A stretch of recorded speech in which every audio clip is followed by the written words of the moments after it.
Welcome everyone to the Pantheon of M. I'm Ray Schoenberg, and today I'm looking at WHIH Season 2. It is a mini webisode that kind of gives you just the backstory of the Civil War before it aired. The actual webisode aired just weeks before the debut of Captain America Civil War. Season 2 explores the reasoning behind the Sokovia Accords and why it is important to put that in the forefront. In the movie, you just get that 117 countries backed the Accords, and they pushed it to make the heroes accountable for their actions. One is looking for the accountability, and one is looking for, well, we need common sense approach. So when you're looking at the circus that was the election, whether it's the 2020 election, whether it's the 2016 election, it's a reflection of the times. And you have a common sense approach that says we have heroes who are probably the best at the time to handle an alien invasion. You have a cabal of villains who've been embedded in or vetted into the system for years, who are looking for global domination. And then you have a cyborg who's bent on destroying humanity on a global scale. So you have all these situations, and of course, a military precision strike force can be enough to handle an alien invasion. It may not be able to handle a robot army that's omnipresent and controlling, and it exists within the internet. I mean, there are things in it that were not necessarily, waiting for a committee to decide to take action. That was to see how to approach something, which is a slow bureaucratic process to handle an immediate threat, which is why I'm saying practically a common sense approach versus waiting for a slower response for a better reaction. You want to have the best people at the time on the ground, have your best interest at heart, but doing the best they can to manage it, and has the best tools available at them at the time to manage it. Now, what differentiates between Civil War in the comic books and Civil War in the movie really exists within the reasoning behind the event. That's really where it is. What WHIH does, it just kind of showcases and highlights the points of view of the people and where they lie and how it affects the collateral damage, which is something that I think is something that we've learned from 9/11, whereas for every action there is a collateral damage, and the people have to pick up the pieces. Like the civilians have to pick up the pieces for the wreckage. So if I look at, for instance, a movie like, I loved the first Beverly Hills Cop movie.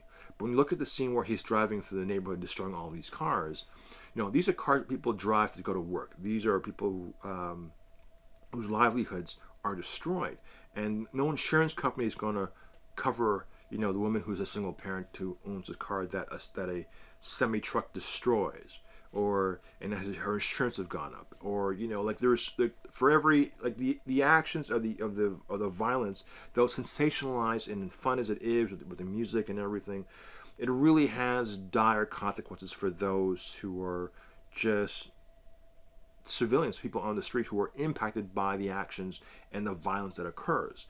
And so we become more civil-minded to the events of these things, and that civility, that understanding of how does it affect the individual, the cost of all this damages has to incur by somebody, and it is the people who have to pick up the tab. In taxes, it's the people who have to sustain loss of life, loved ones, being homeless. These are things that happen in the aftermath. And we're not talking just a few people. We're talking like hundreds of thousands of people who were left without loved ones. Especially, in the world of, now we live in a world of, COVID. Losing loved ones is now commonplace and feeling tragedy. So it's almost an echo chamber of that feeling of what they're saying as taking opposing sides. So it's very relevant to today, but it's also telling you, okay, because of these actions, there has to be accountability. And so, why are the heroes taking sides? Why are the government imposing these sanctions and these rules or the accords on the heroes? And House and General Ross, who was now retired, now Secretary of State, how does he get involved and work with as a liaison with the heroes to instigate and make this forthcoming? And this is where we get Tony Stark becoming a character who's now taking one side and Captain America taking another side. So this kind of brings out the backstory of why the Accords exist, why there is political anguish. They do this by interviewing the president. They do this by interviewing people on the street. They do this by telling you the actual factual sides. Both the political correspondent, who's pro-hero, and then you have Christine Everhart, who is, you could say, almost Republican, who is for the corporation, who represents fiscal responsibility. So these are the signs that you see here, and it's kind of interesting that you see these polar opposites. Though sometimes it seems a little jarring, like some of it's just common sense, but then again, some of it is just smoke and mirrors. And it's just interesting how they go about telling this narrative, which you don't have enough time in the actual movie to discuss, but it does give you more of a well-rounded story of like the motivations of why this is here, and the stakes, and why these stakes of each side is, and what these stakes really represent. And so, because you don't get that in the movie, you get the villains, you get a new villain with Zemo, you get the Winter Soldier story expanded upon, but realistically, where are we in terms of like the sides that you're going to take on this? And this is where the tagline, pick whose side are you on, and this kind of explains the geopolitical and financial responsibility of the movie. And it kind of, in a way, that's sort of roughshod, but it kind of gives you the gravitas of what you're about to expect. So, WHI Season 2, what do you think? I hope you like it. It's a 13-minute total webisode series, 5 episodes. It's really fast. It comes across just sort of like fun and not really serious. I mean, it's serious, but it's a little light tone and kind of not in the kind of like going in its own directions. But it's done. It's craftedly, if that's a word. It's mastered in such a way that it is.